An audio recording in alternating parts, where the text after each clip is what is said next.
আম আদমি পাৰ্টিৰ প্ৰাৰ্থী মনোজ ধানোৱাৰ আমাৰ অতিথি সপত্নীক মনোজ ধানোৱাৰ বাইদেউ আপোনাকো স্বাগতম জনাইছোঁ মনোজ ধানোৱাৰ ডাঙৰীয়া নিৰ্বাচনী ব্যস্ততাৰ মাজতে অকণমান কথা পাতিম আপোনাৰ প্ৰচাৰ কেনেকুৱা চলিছে ৰাইজে কেনেধৰণে লৈছে আপোনাক কি পাইছে কি নাই পোৱা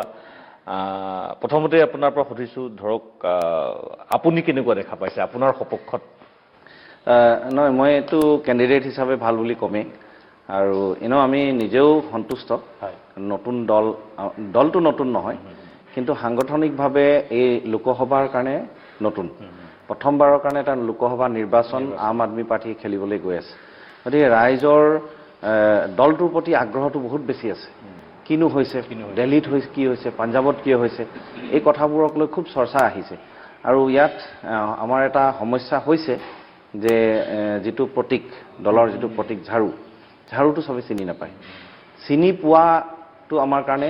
যাতে ৰাইজৰ লগত চিনাকি কৰাই দিব পাৰোঁ এইটো এটা ডাঙৰ প্ৰত্যাহ্বান হৈছে আৰু সেইকাৰণে আমি সভাই মেল মিটিঙে ঝাৰু এখন লৈয়ে যাওঁ কিন্তু আপোনালোকৰ এনেকুৱা হয় আপোনালোকৰ ধৰক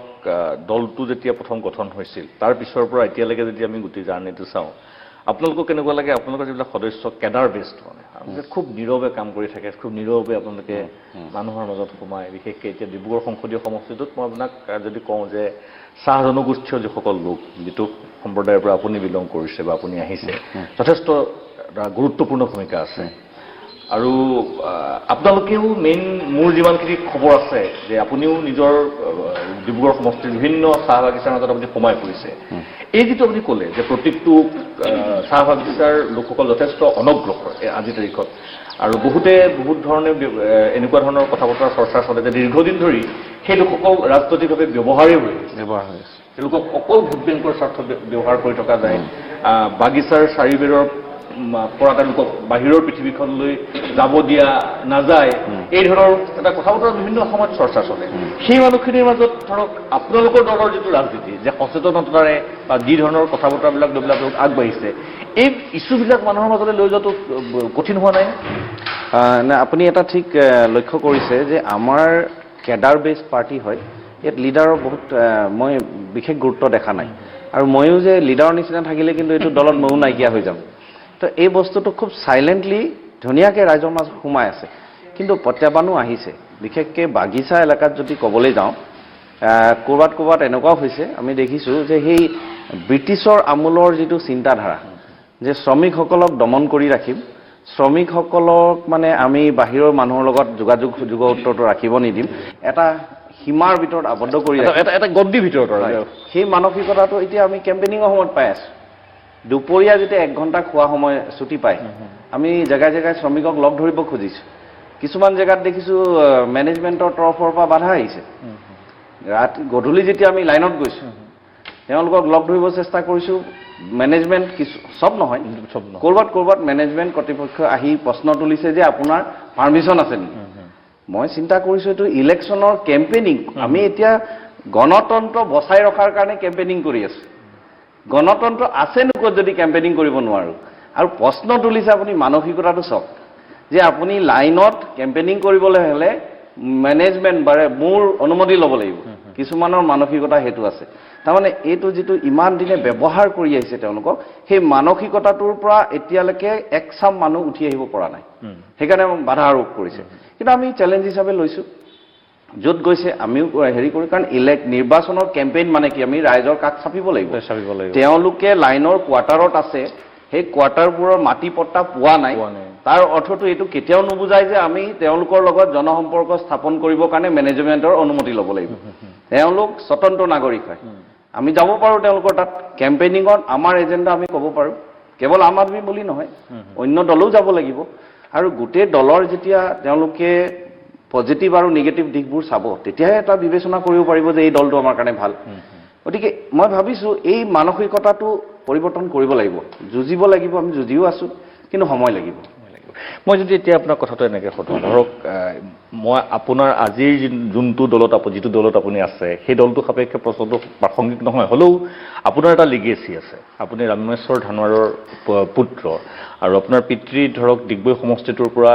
প্ৰায় 8বাৰ মোৰ যদি ভুল হোৱা নাই 8বাৰ বিধায়ক হৈছে মন্ত্ৰী হৈছে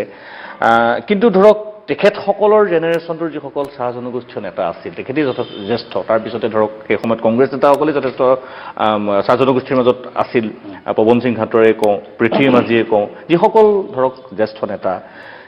জনগোষ্ঠীটোৰ কাৰণে যিমান কৰিব লাগিছিল বা কৰাটো উচিত আছিল ক'ৰবাত তেখেতসকল ব্যৰ্থ হৈছে নেকি মানে কথাটো আমি এনেকৈ ধৰণে চাব লাগিব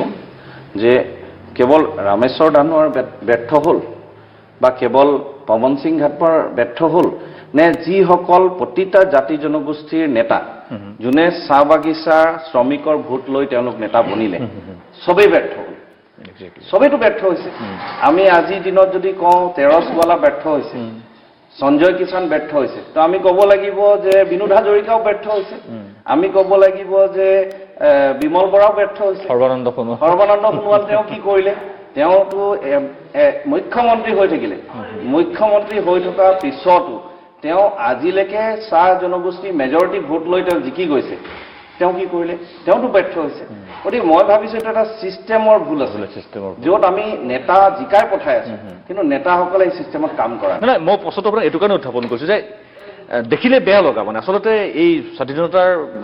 এই 1947 চনতে স্বাধীন হ'ল এটা অসমীয়া বৃহত্তৰ অসমীয়া জাতি গঠনত চাহ জনগোষ্ঠীটোৰ যিটো অৰিহণা আছে আমি যেন ক'ৰবাত সেই